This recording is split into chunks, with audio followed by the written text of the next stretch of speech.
Well, I'm packing up my game and I'ma head out west, where real women come equipped with scripts and fake breasts. Find a nest in the hills, chill like Flint, buy an old drop top, find a spot to pimp, then I'm Welcome to D1 Sports Talk Podcast. This is your boy Tight. I got the main man with me, Coach. We back. What's happening? Not much, baby. College football playoff, talk of the town. That's the talk of the town down that way you at, Coach? College football playoff. Coach, you recording live from Auburn, Alabama. No doubt. Coach, as a wise man once told me years ago, an older gentleman I sat next to at an Auburn game, he said that's the closest place it is on earth to heaven. And I concur with that, Coach. I concur with that. I'm not going to disagree with you on that one at all. So, with that being said, did you want to give us an update on the 7A and 6A football in the state of Alabama? There were a few championship games last week or this past week, so I wanted you to be able to at least get the fans and the listeners an update on how that ended. Yeah, football season's over with now in the state of Alabama. 7A game was played this past Wednesday night. Team that put us out, McGill-Tulane Catholic from the Mobile area, beat Spain Park in a very defensive game. I think the final score of that game was 14-12. Pretty much what I expected. I felt like McGill defense was going to tell the tale. I was kind of surprised about how well Spain Park played defense. They gave a great defensive effort. McGill-Tulane's running back had a pretty good night, had over 100 yards rushing and 2 touchdowns, and I think he was pretty much the difference maker in the game.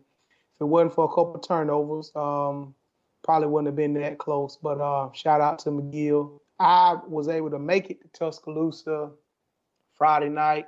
You know, if we're not in the game, it's been a yearly ritual now that me and my brother always make one trip. You know, he always find his way to come find us, play every Friday night. So we don't never get to go into high school games together. So for the past probably over 10 years now, we've been going to make at least one championship game. And we went to go see Spanish Fort play Clay Chalkville. We had 2 clashes of undefeateds.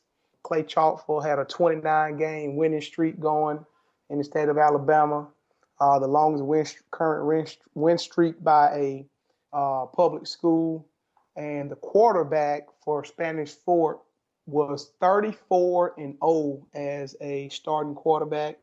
So something had to give that night. And Spanish Fort ended up winning that game. Clay Chalkville was, I think, ranked nationally. They were the defending champions, and they played preseason on ESPN, and they had been getting a lot of publicity. You know, at one point in time, I know as well as probably a lot of prognosticators, and I was on board too. I felt like Clay Chalkville probably was the best team in Alabama, period, all classification. But Spanish Fort made me think otherwise after watching the game on Friday night. Great defensive effort by those guys on Friday night. And their quarterback play from Spanish Fort was unbelievable. That kid, he could put that ball anywhere he wanted to put it. Big time throw, the back shoulder throw, and very good performance by him. But Spanish Fort ended up winning the 6A championship. So that's it for high school football in the state of Alabama. McGill-Tulane, 7A champions. Spanish Fort, 6A champions. What's the common theme? What do those 2 teams have in common, Coach? Well, I know what you're leading to, and that's the fact that the Mobile area came away with 2 championships, and that is something to see. Shout out to the Mobile area. You know, when I was younger, you know, they used to always talk about, you know, a lot of time, I know when Coach Tuberville was at Auburn University, they used to always talk about how rich the talent was down in the Mobile area. But these last couple of years, it hadn't really been shown, you know, as far as a high school football standpoint. Now, are there still good athletes that come out of that area? Absolutely, no doubt, every single year. But it didn't necessarily translate into state championships from the football standpoint. So it was good to see Mobile get back in there, and they were well represented in big-time football this year. Coach, it didn't translate in football championships, but because the talent is so dispersed and spread out. but it did translate into the total number of athletes that the Mobile area continues to put in the National Football League. I tend to believe that Mobile, Pensacola, kind of Gulf Coast area has become a diamond in the rough, a gem where you can locate blue chip talent that can make it into the National Football League. Whatever we're represented this year from a state level as far as the teams go. So maybe that trend will pick up here in the future. Congratulations to those teams. Really excited to hear about the talent base in that Mobile, Lower Alabama area. Shout out to number 1 for McGill, who I hear, Coach, is an outstanding athlete, student athlete, and he was able to join the ranks of having a state championship along with many of his other mentors and other guys that he kind of works out and associates with. Shout out to number 1. With that being said, let's transition into the shout-outs and disappointments. I don't have a lot of shout-outs and disappointment this week, but I do I do want us to continue along this route, so I'll let you go first with the disappointment.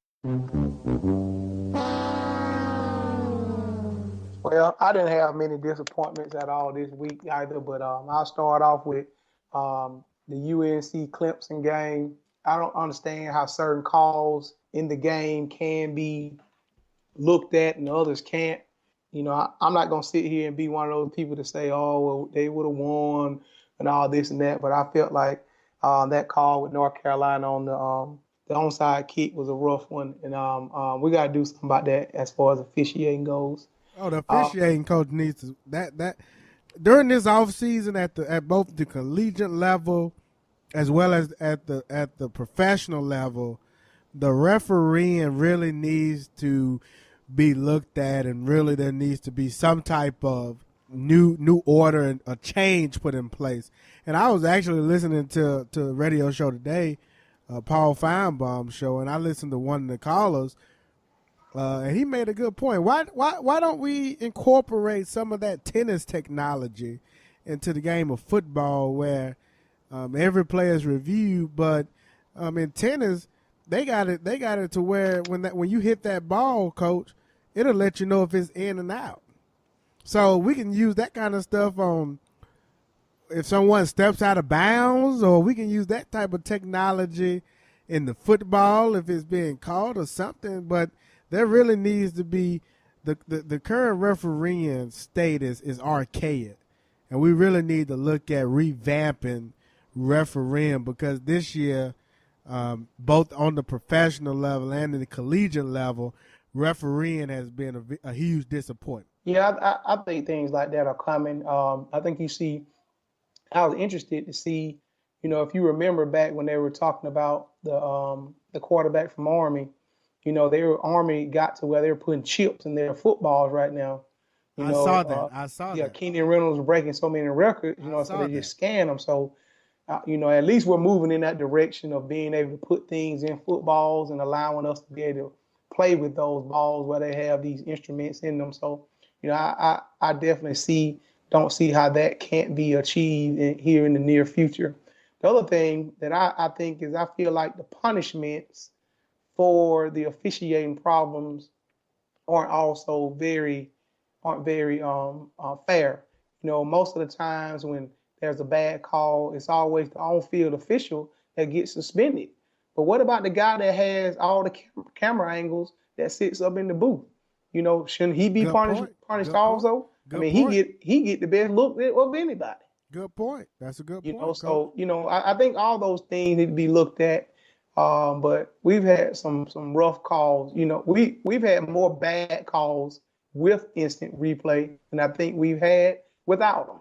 I agree. And that's shameful to say. For all levels of sports. So, hopefully all that stuff gets changed. You got the instant replay, man, that says they got the rules so tough that it had to be undisputable.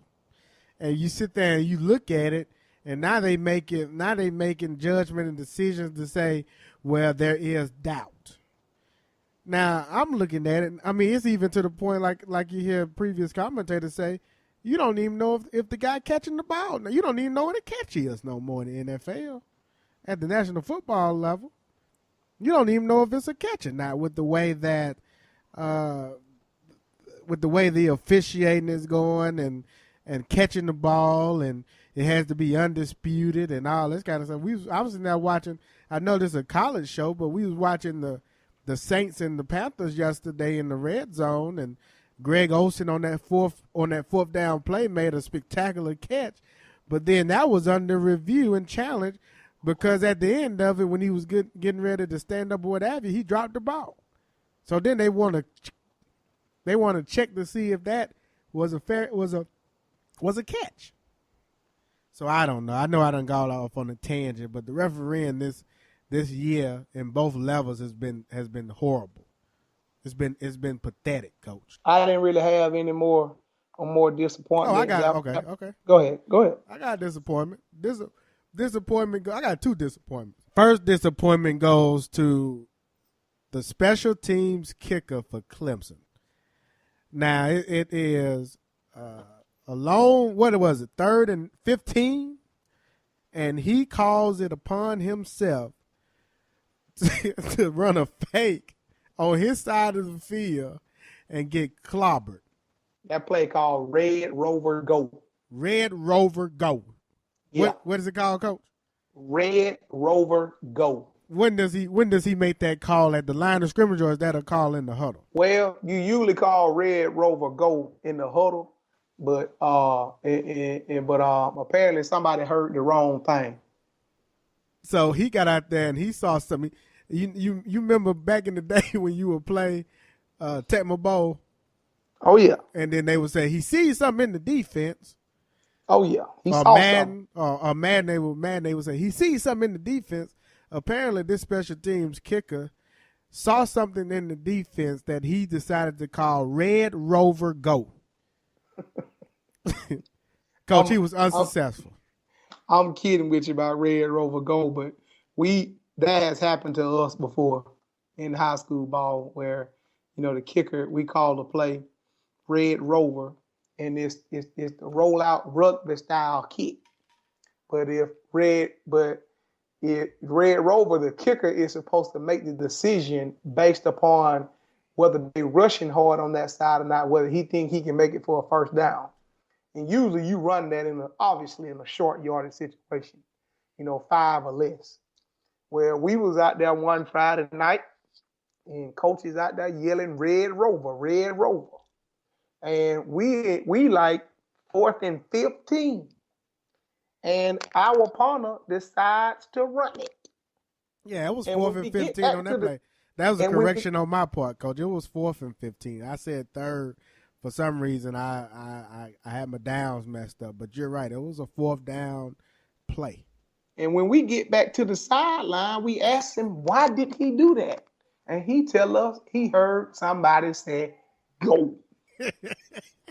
He said, Coach, I heard somebody yell, Red Rover, go. Now, just to let you know, Red Rover, go is not a call at all.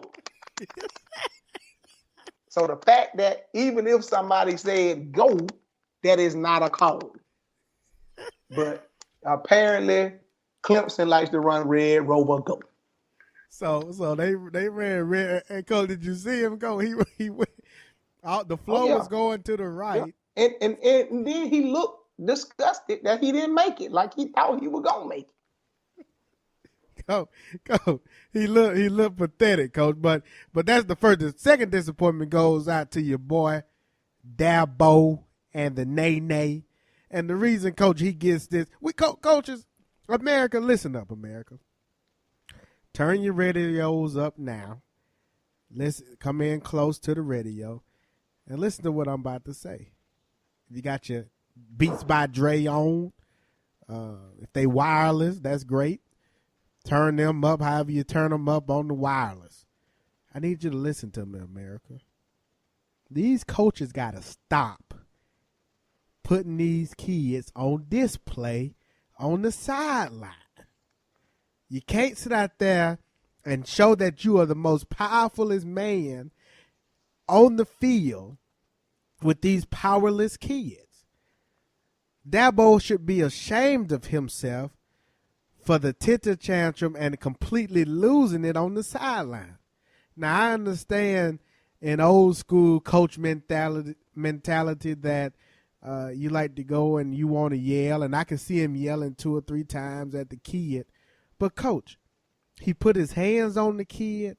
He continuously went back to the kid, was totally out of the game for a couple of plays because he wanted to make it be known that the kid called that himself, Red Rover go, and that he did not make that call. And then on top of that, Coach, when he was at the podium, he made it known again that he did not make that call. Now, he Coach, was trying to save face. But Coach, you can't do that. Those are young all people. The time, man. That's a new coaching thing, man. Blame somebody else. Coach, you can't. Coach, we got to stop a lot. McElway, what's his name over there, Florida? Jim McElwain. He can't do that. He can't get in front of the coach over there, in front of Fred Taylor, the running back, and embarrass that kid like that. Just talk to him. If you want to embarrass him, if you want to do something, then you do something to him at practice. Coach, Brian Kelly over at Notre Dame. He can't do that. Nick Saban likes to get in front of number 5 over there and wants to get into the fight. You can't do that, Coach Saban. Dabo and the Nay. You can't get in front of that young punter. If that was Deshaun Watson, you wouldn't get in his face because he a Heisman candidate. You wouldn't get in his face. So don't get into the powerless kicker and try to embarrass him and show save face. That's Coach. He can't do that. I'm with you, man. And I'm an old school style coach. I played high school for a guy that was. We got sayings. We call them FDS, famous Duke sayings. Coach, he would tell us all kind of stuff. He say if you. He would tell us so many different sayings. Coach, I was born at night and not in the dark. He would cuss us out, Coach. Army Ranger. And even till this day, I feel like some of the brainwashing that he instilled in me is still a part of me, and it's a way of life. But the point that I'm making is I grew up old school, having the face mask held and all that kind of stuff. You can't do that anymore. You got to evolve, coaches. So, Dabo, you and Yo Nay are on the disappointment for the week. I got you, bro. The only other disappointment that I have, Coach, it has very little to do with today's with this show, but Georgia Southern and Georgia State. That was a 21-point spread. And Georgia Southern decided that they did not want to show up on that day. And they were embarrassed by Georgia State and actually lost the game, which was a 21-point spread. So I have to give them an honorable mention. Nobody that listens to this show probably knows who those teams are. But when you have a 21-point spread, you're the favorite and you lose, then that's almost like Auburn losing to Jacksonville State. And last but not least, should we put William Muschamp on the disappointment list, Coach, or was that to be expected? I wouldn't put him on the. I mean, I expected it. I mean, I didn't. Now, did I think it was going to happen this year? No, but I didn't think he was going to be here long. But you welcome to it, bro. He gets an honorable mention. I won't put him completely on there, but in the words of the number one recruit, his mother, he is a pure liar. And I can understand that you want better opportunities, but you need to be straightforward and you need to be honest with the people. And you don't need to sit there and lie to these people. And Coach, that's another thing that needs to happen this year. There needs to be some type of constraints or something with all these coaches having the ability to transfer schools without any punishment, whereas the kids, if they decide they want to transfer, then they have to go through all these sitting out a year and those type of stipulations, and I don't think it's right and fair for the player. So I think the player deserves just as much. I think the coaches deserve just as much of a punishment than the players do. Now, if the coach wanted to go over there like Muschamp and coach over at South Carolina, that's fine. Well, he needs to have to sit out a year. Yeah, they try to punish the coaches through their pocket, but the other school always bail them out by paying for the buyout. Yeah, but even Coach Coach Muschamp left at a time where he didn't even have to adhere to his buyout, which shows how weak of a AD that Auburn University has. This guy needs to be on the chopping block, and I don't care what anybody says, but this guy, our current AD, we talk about JJ's and we talk about JJ meaning Jeremy Johnson, but I really think we need to reevaluate. If you are an Auburn fan, you need to really reevaluate the leadership in the athletic department. Well, I think part of that was also in Mutt. I mean, I think when everybody got here, everybody knew Muschamp was going to be a head coach again, that he wanted to be a head coach again. And I'm pretty sure when they got to the table, from my understanding, all Muschamp had completed his obligations after the Alabama game. He didn't have any more ties to Auburn as far as him being able to job search and his buyout and all that kind of stuff. I think the only thing that was set in stone was you finish out your contracted games. And since the season was over with, I think he was free to do that. I think everybody knew that he wanted to be a head coach again, and that was one of his stipulations coming in. If that's one of his stipulations and you want it, then that's what you do to sign him. I feel where you're coming from, but then again, I see Muschamp's side of it also. No, I definitely see Muschamp's side, and he took advantage of the system. I'm talking about the system needs to be improved because those student athletes need to have the exact same rights as these millionaire coaches. And when you have coaches, they made another interesting point that I heard today, and this was how the coach basically.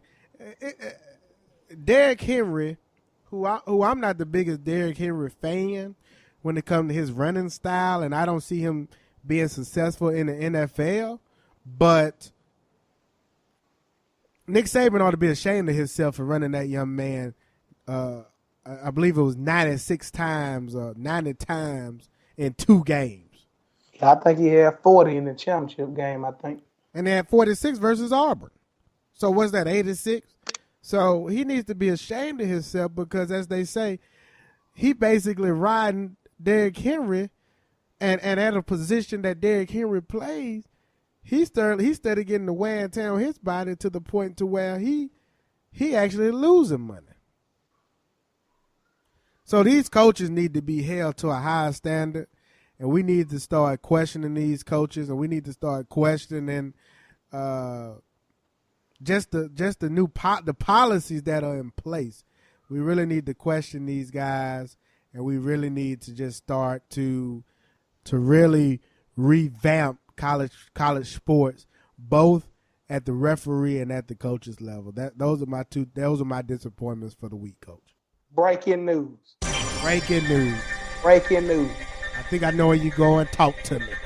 Alabama's Derrick Henry. Yes. Stanford's Christian McCaffrey. My vote. Clemson, Deshaun Watson. Heisman finalist. Shouldn't be there. Heisman finalist. Who got snubbed? Oklahoma's Baker Mayfield. And? LSU's Leonard Fournette. And? FSU's Devin Cook. One not more. Selected as finalist. One more. Who you got? Reynolds over at Navy. Put him in there. Snubbed. He shouldn't. I'm not saying he should win it, Coach, but he needs to be there. Boy, I got snubbed, man. So that's all. That's all I'm saying. I'm not saying he should win it, but he should be there. So with that being said, Coach, you got any shout outs for today? Okay, can I hear everybody say let's go champ one time? Can I hear let's go champ? Can I hear let's go champ? Let's go champ. Germany, let's go champ. Just a few. Shout out to Clemson, Bama, Michigan State, finishing off the job, getting in the playoffs, solidifying their spot in the playoffs. You know what, man? Shout out to Alcorn State, man. I actually watched, I got on ESPN3 and watched the Alcorn State Grambling game. The winner got the opportunity to play in the Celebration Bowl against North Carolina A&T. And Alcorn State actually played some very good quality football, swarming on defense. Played pretty spectacular on offense also. A bunch of big plays and got a bunch of kids that can make some plays. So the Celebration Bowl will be Alcorn State versus North Carolina A&T. They will be playing the Georgia Dome. I think that game is on December 19th, so y'all make sure y'all check that out. And my last shout out goes to the U, University of Miami, the real U from Florida, bring back his own Mark Richt. Great hire. I just, when you think about everything that the University of Miami has been through here lately with, all the negativity and, all the things going on down there in the neighborhoods and in that area, they finally kill two birds with one stone. They get them a good coach, and they get from everything I'm told a very Christian man at the helm of a Riddle program right now, and I couldn't think of anybody better for the job at this current time. I wish him nothing but the best. Shout out to Mark Richt and shout out to Miami. I think y'all finally hit the nail on the head with this one. That was a great hire.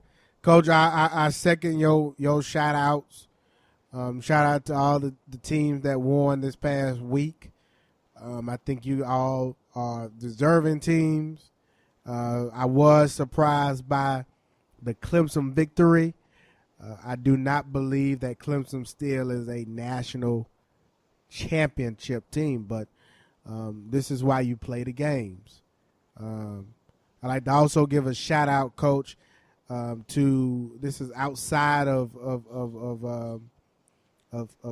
college football, but Coach, we participate in another pick'em league. In this other pick'em league that we participate in, our very own Joey, known as D's Nuts for President, he was able to win last week, in which he was able to win his $100 back as $100 entry fee, and he was able to win his $100 back. So congratulations goes out to him. And Coach, I earned second place in that league. So there will be I will reap some rewards from my entry into that league as well. So I'm excited about that. And those are my shout outs for the week, Coach. All right, cool. Getting to the tip of the week. Coach, you had a tip of the week, because if you don't, I got something. I don't. You can go ahead. Coach, I don't have a little league tip of the week, but I do just have a tip of the week.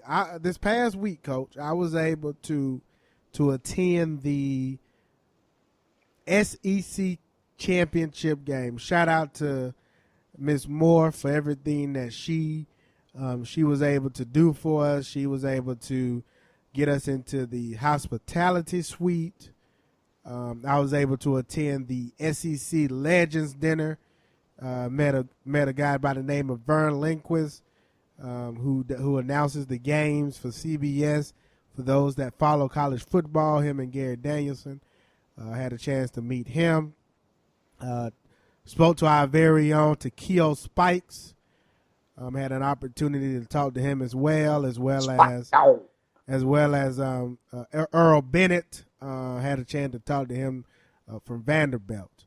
We were also able to attend not only those activities, but we attended the football game, was able to get on the field, coach, walk the field, saw the locker rooms that Alabama was dressed in, was able to go to the SEC tailgate, coach, which is, coach, at the SEC tailgate, you get drink tickets, you get all you can eat, and oh, man, coach, they had macaroni. They had all kind of macaroni with barbecue, macaroni and buffalo chicken macaroni.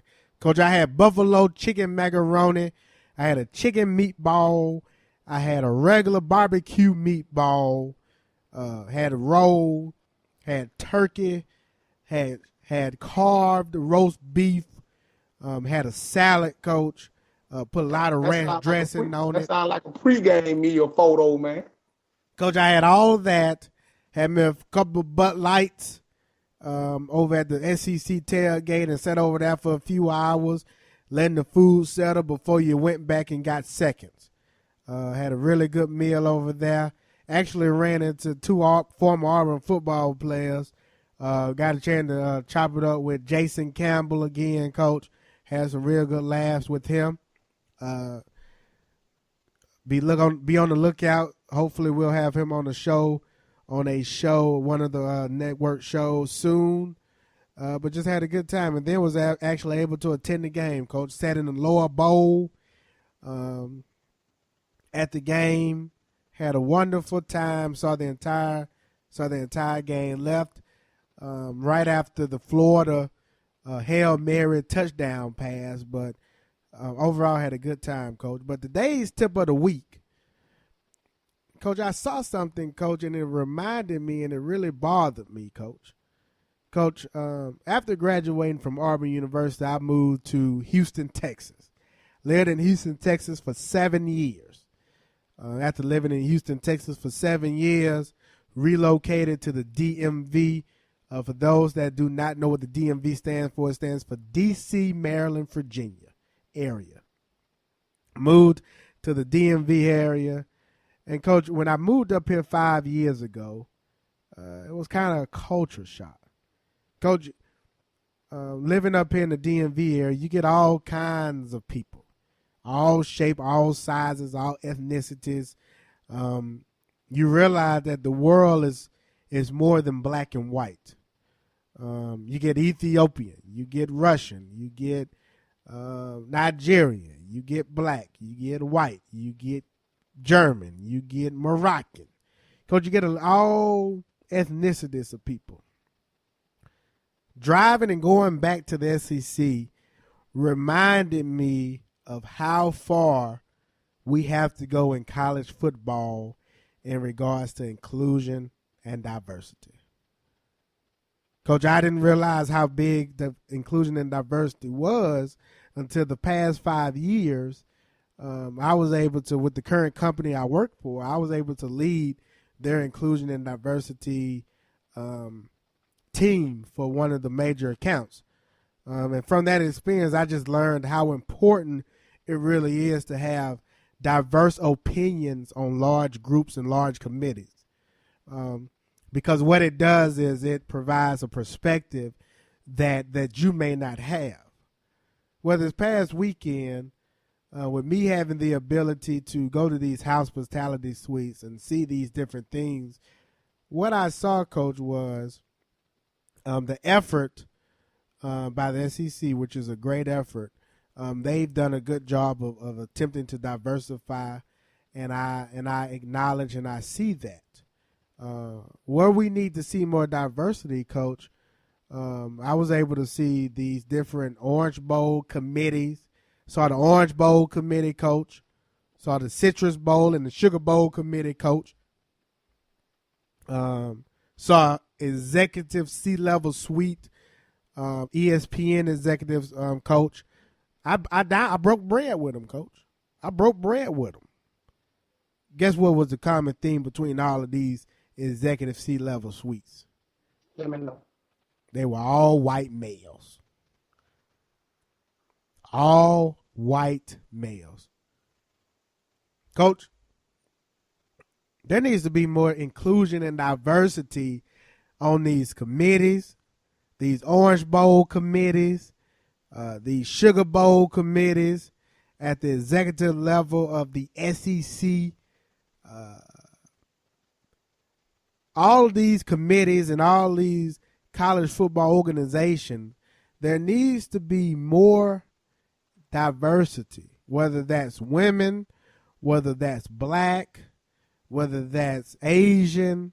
We need to open up the floodgates and get out of 1960s where everything was ran by one group of people, and we really need to give these other people opportunities to participate and help push college football along.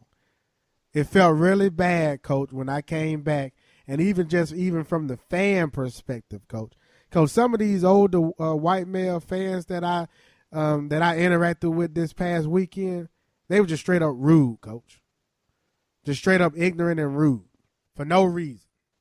And it just reminded me that I was back in the South, and it just reminded me that the South really needs to take a look at really upgrading and getting out of this old 1950s and 60s mentality and realize that the world is a diverse place and that the world is a place that we all come together as one, brethren, to uplift and build each other and not to tear each other down. And we need to just have more inclusion and diversity. Coach, I'm done with my rant. Amen. But it was just something that I saw that I think that I wanted to take this opportunity and this time to use this platform to talk about something that really needs to be addressed at the collegiate level. So for those of you that listen to the show, we really need to do a better job of putting public shaming these executive boards and these other institutions. We need to do a better job of public shaming them such that a change can happen. I apologize, Coach. It don't just start with being a black head football coach in college. It does not. It does not. We need more diversity. So, Coach, that was my rant for the day. Not sure we can call it a tip for the day, but it's definitely my rant from my observations from this past weekend. You were there, my brother. We'll take it. I was there, Coach. Let's get into these top four teams, Coach. Coach. What you got? Ohio State. Are they still a top four team? I think Ohio State is better than Clemson and Michigan State, in my opinion. Oh, my goodness, Coach. Coach, what are the top four teams? Call them out so those that have been living on Mars for the past 2 days, or for the past 2 days, if they do not know the top four teams selected by the committee, can you acknowledge those four teams? You got at the 4th spot, you got Oklahoma. Am I correct? Correct. And at the 3 spot, you got Michigan State Spartans. Correct. At the 2 spot, you got Roll Tide, Nick Saban and the Alabama Crimson Tide. That is accurate. And your number one team in the land is the Clemson Tigers. Those are your top four teams with playing in the Orange Bowl on New Year's Day. You have Clemson playing Oklahoma. The surprising thing about this particular game is that those two teams played last year in the Russell Athletic Bowl, in which Clemson put up 40-plus points against a 6-point performance by Oklahoma. So this is kind of a rematch from last year's bowl season. Beat down.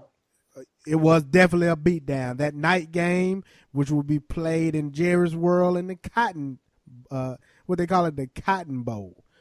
You have Alabama, Nick Saban, the great Nick Saban, and the Great Wall of Tuscaloosa playing Michigan State, led by Mike D'Antoni, who I don't even think should be there. I had Iowa winning that game, and Iowa should have won that game. But with that being said, Those are the 4 teams. Those are the days that they You played. know the last time them two teams played, beat down. I remember. But that was in what, 2009?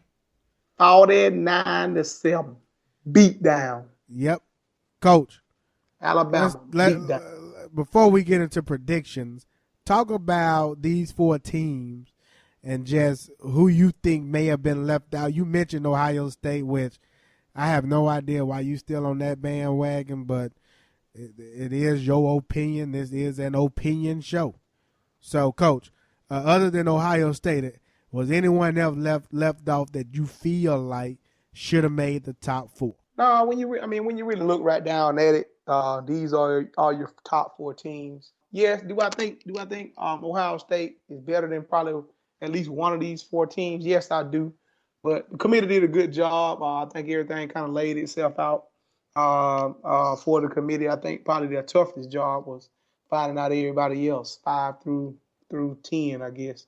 You got a lot of different things that play right here. You got 2 teams. When you look at the matchups, are exactly what I liked. I like the matchups that we get, and I always felt like watching Michigan State play.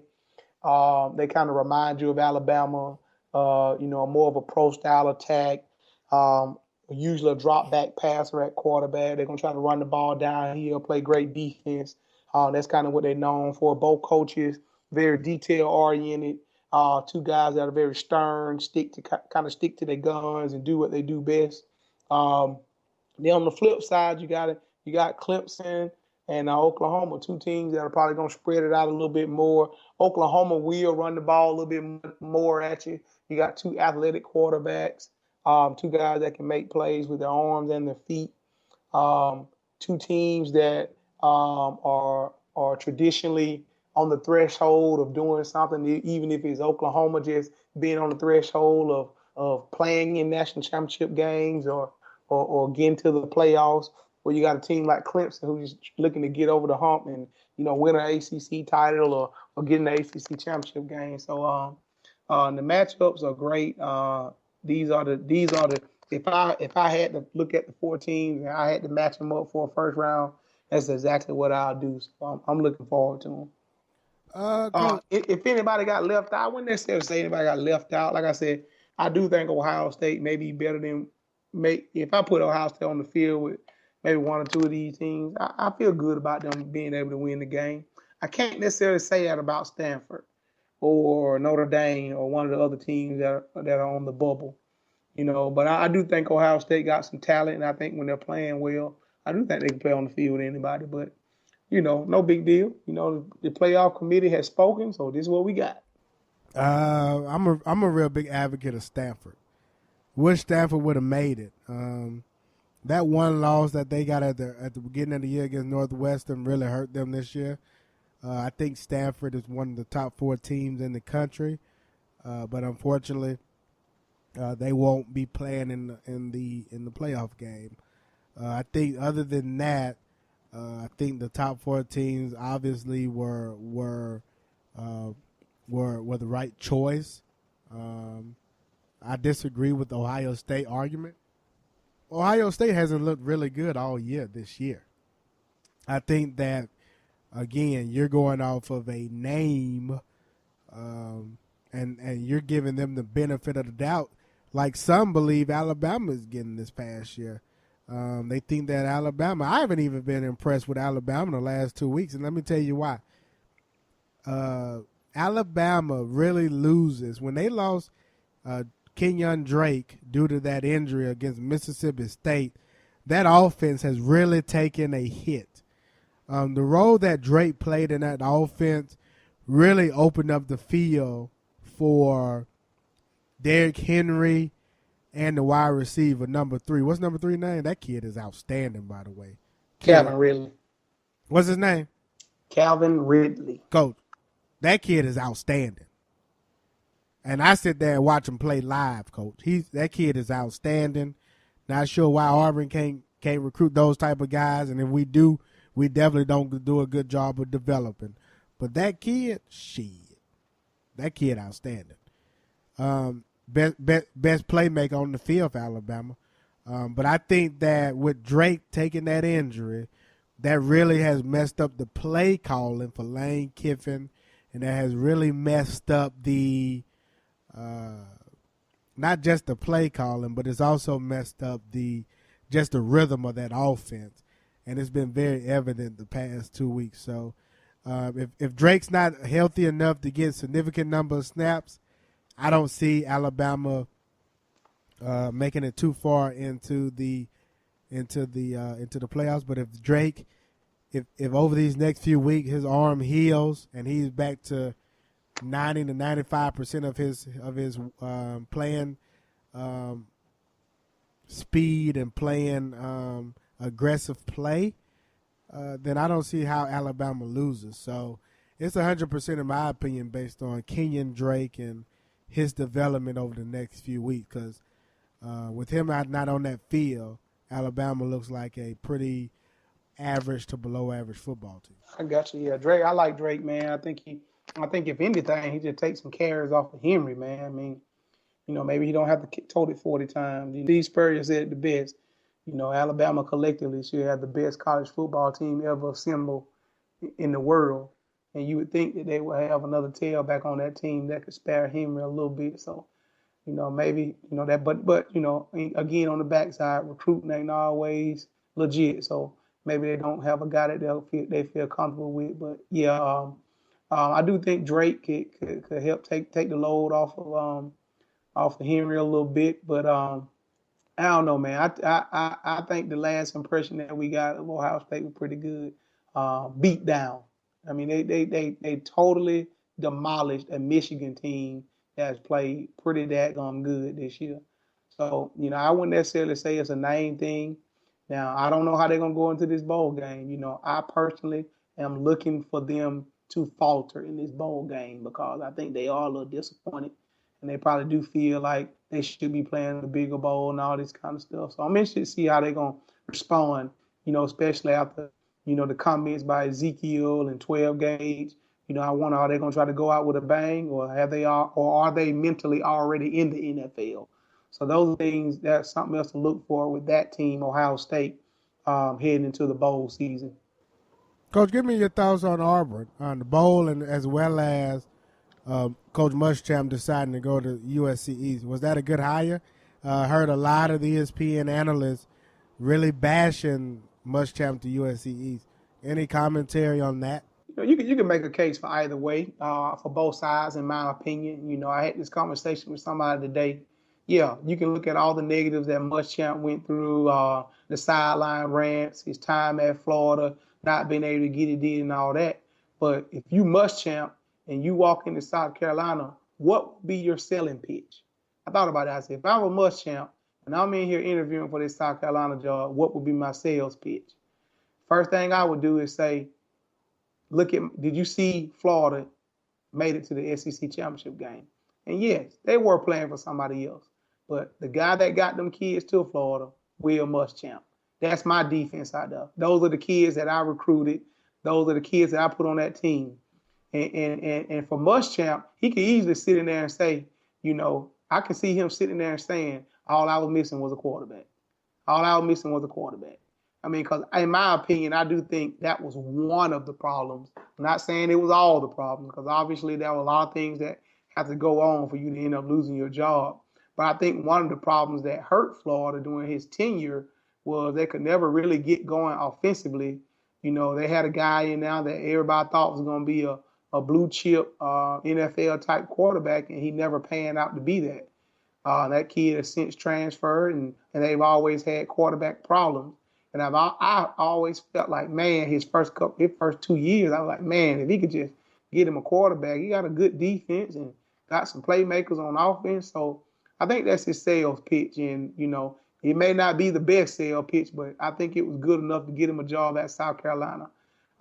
It really didn't bother me, the fact that he's gone from Auburn. Like I said, I never expected him to be here a long time. Did I expect him to be here more than 1 year? Yeah, but that's the business, I think who it puts in a bad spot is Auburn. This would be like our fifth or sixth coordinator in probably about the last 7 years. That's a very low turnover rate for what's supposed to be a top-notch SEC program. So, when Gene Chizik first got the job at Auburn, the first thing I said was, he's a defensive-minded guy, and I feel pretty good about how we're going to play on defense. Whether we hadn't played a snap at that time, but I was okay with that. But the first thing I said is he got to hit a home run when it comes to offense coordinator. And Gus Malzahn was the guy I wanted at that time. Now, when Gus got the job, that's the first thing I thought in my mind was, at some point in time, he got to hit a home run with a defensive coordinator, because once you get a head coach that is specifically on one side of the ball, a lot of times your teams play that way. Like Florida couldn't never get anything going on offense because Muschamp was a defensive-minded guy. That's something Nick Saban's always been able to do, is keep a decent coordinator in. I know a lot of people get mad. I know I got another group of friends that are Bama fans, and they always dogging out Lane Kiffin, saying he try to get too cute sometime and don't run it enough and all this kind of stuff when they get down toward the goal line. But you say what you want to, Kiffin is good enough to get the job done up until this point. And I think that's something that Malzahn got to do. The thing that interests me is, what direction will he go in? Is he looking for somebody else like Muschamp that's really established, or is he going to go out and try to find that young guy? Part of me feels like the decision he makes will tell us fans something about what he thinks about the team. I feel like if he goes out and get a young guy, he may feel like we may be a year or two away. But if he try to go and get that biggest name he can find, that Muschamp type big hire, then maybe he think we can make a splash right now, or maybe we got some recruits that we really need to impress to keep on, that maybe silent commits or things like that. So it's going to be interesting to watch, man. But this hire right here will be huge as far as Gus Malzahn and his tenure at Auburn University. What do you think about, though, what do you think about USC hiring Will Muschamp? Like, what has he done to deserve a second chance at a major university to get the head coaching job? First of all, I myself personally don't think Will Muschamp was their first choice. I think, I hate to say they settled for him, but I think he was probably the next best answer. I think if Rich Rod wanted that job, he would have had it. I think if one of the other guys that they wanted, they could have gotten, they would have gotten. I think some schools are insecure just like people are. I don't think South Carolina felt like they could ever get a guy like get a guy like Kirby Smart. It was something in that country. Rich Roy interviewed for that job, and for some reason he turned it down. Did he turn it down? Because that's the guy that I thought they were going to get. If I'm not mistaken, I could be wrong. I could be 100% wrong. But I thought that he turned the offer down. I haven't heard that, but we definitely can look that up. I haven't heard that piece. But whether it's true or not, I just think that with all things being said, I don't think, South Carolina is not a place that people are going to flock to. So I felt like anyway, it was going to be a hard spot to get a big name coach. In my opinion, I think the Muschamp level is about as good as they're going to get, in my opinion. What has he done to earn that? Nothing. I mean, to be realistic, nothing. But you could have got one of these young up-and-coming coaches. Nothing but show he can recruit some kids to Florida and play some decent defense. That's about the best thing he's done. But you can get some of these up-and-coming coaches, like a University of Houston coach, or one of these coaches that's up and coming, and give them an opportunity. But to go and get a guy that isn't proven, I think basically they just hired a 6-6 guy. That's what they just hired. But what you also got to realize is that you spoken on this on the show before about the SEC mentality. South Carolina probably felt like, why bring a guy in like that who don't have any SEC ties?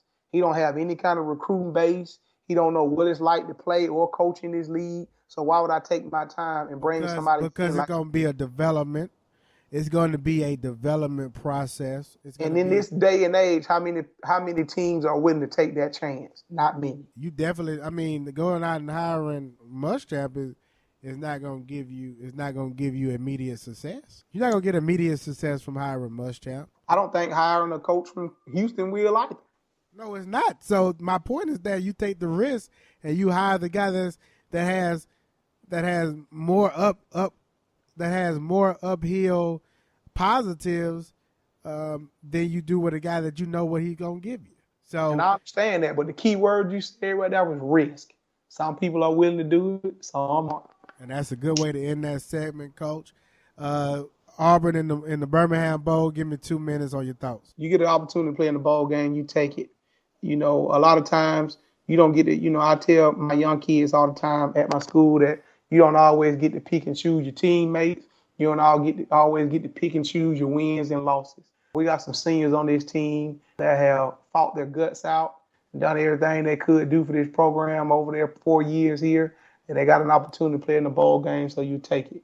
Memphis, definitely ain't going to be a cakewalk. Do we know whether their coach is going to coach in that game or not? He is not. He is not. That's an opportunity to maybe catch him off guard, but this ain't a game where we can walk in and think, you know, we're going to win and this is going to be a easy victory by no means. What I'm wondering also, you know how it is around bowl season, man, the psyche of your program.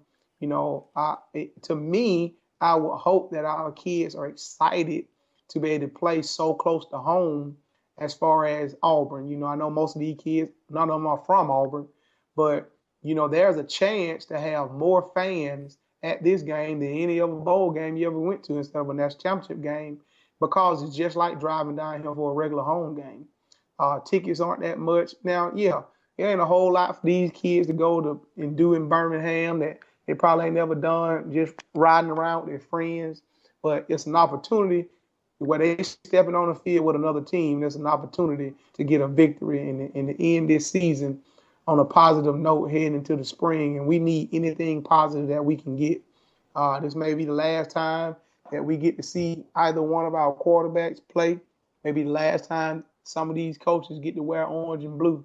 I wish we were going somewhere better, but we're not. But wherever we go, I'm going to be tuning in to watch the Tigers.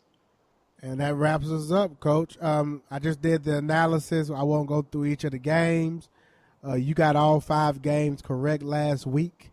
I got 3 games correct. Joey got 3 games correct. So, Coach, that gives you a 2-point lead, and you essentially are going to win the pick'em for the week. We'll continue through the bowl season to see if I can make a comeback. With that being said, we only have 1 game this week, Navy versus Army. Who you got? I got Army, man. Keenan Reynolds, good luck to your son. Go out on top. You got who? Army. I'm taking Navy. Taking Navy? Okay. Oh, that was okay. So that concludes this week's show, Coach. So, Coach, I'm gonna make 2 more orders. I completed the 24-day challenge. Some things I liked, some things I didn't like. What I did like, the Spark Energy is legit. Amen. If you are an advocate, if you haven't tried the Spark, I highly recommend it. It works. I'm going to make another order of the Spark Energy here in the next few days. So, Coach, be on the lookout for that. And I'm going to do the cleanse again.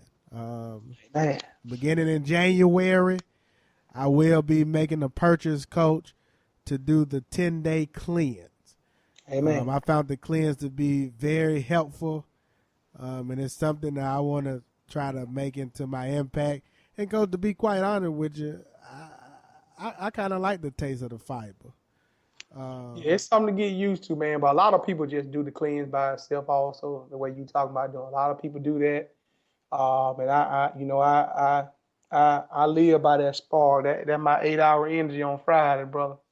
I like the Spark. So for those that listen to the show, the Spark does work. I will be purchasing some more of the Spark. I tried the other stuff, Coach, that I was telling you about, and that stuff, it's still a lot of them packages in the box. Just couldn't work for me. The Spark actually works, and I'm sitting here debating if I'm about a big tub or if I'm just going to continue to buy the individual packages. I'm a tub guy myself. I scoop my own. You got a tub? Yeah, I get the tub. I always get the tub. It ain't really that big. It's a small container, but the scoop gets you through the number of servings that it tells you that it is. I'm telling y'all that Spark give you that energy without the crash. No crash involved. It does. That's part work. I like that, and I like the 10-day cleanse. So I will be purchasing the 10-day cleanse again. I think I'm going to probably make a purchase over the next few days. I won't start until January, though, because I'm going to continue to enjoy the rest of the month. I'm going to continue to eat these desserts and sugars and pies and all that stuff. But come January, I will begin with the 10-day cleanse, Coach. Do your thing, my brother. I appreciate you for taking the challenge, man. That's a big step. Tell the people about Advocare, Coach. Advocare, we make champions. Look out for the bowl games coming up. Advocare kind of reminds me of Under Armour, an up-and-coming company that's very aggressive in what they do. You heard it here first. Go out and get yourself some Spark. Try it out. If you're not sure about it, get the packages. Try it out. I guarantee you won't regret it. I'll be posting another link to the website. Get what you need. January is coming. I know y'all making them New Year's resolution, and Advocare got everything you need to get the job done. I concur. Like I say, the 10-day cleanse and the Spark are two things that I will be purchasing those again, Coach. And to the listeners, I know we have a few listeners, some avid listeners, and I definitely recommend those two things. But also, for those that listen to the show, go to oddshacker.com. If you're still into fantasy sports or college football and you're in the bet predictive analysis and sports betting, utilize this site for your at your own risk, but it does give you some good insight into who to pick and why to pick from an analysis perspective. And then last but not least, this is D1 Sports Talk Podcast. We are members of the New South Movement Network. The New South Movement Network consists of Free Lunch Podcast, which is the flagship show. We also have this show, D1 Sports Talk Podcast. And then we have two new shows, Retrospect, which is actually led by BG, one of the co-hosts of Free Lunch Podcast, and Shy Peacock. You need to check that podcast out. I listened to it today when I was hitting that iron today, Coach, and they really got some very entertaining perspectives and just talk about current events and things that really have you thinking outside the box. And then also we have the Girl Talk Podcast, which is another new member to the New South Movement Network. So just like Coach mentioned, Advocare is growing. It's the new Under Armour. Well, look at us as being that new Advocare, because we're going to continue to build this brand. We're going to continue to get more podcasts and make and continue to provide you all with entertaining shows. So you got Retrospect on Mondays. Tuesdays, you have this podcast, D1 Sports Talk. Thursdays, you have Free Lunch Podcast, which, Coach, we just did another outstanding interview over the weekend.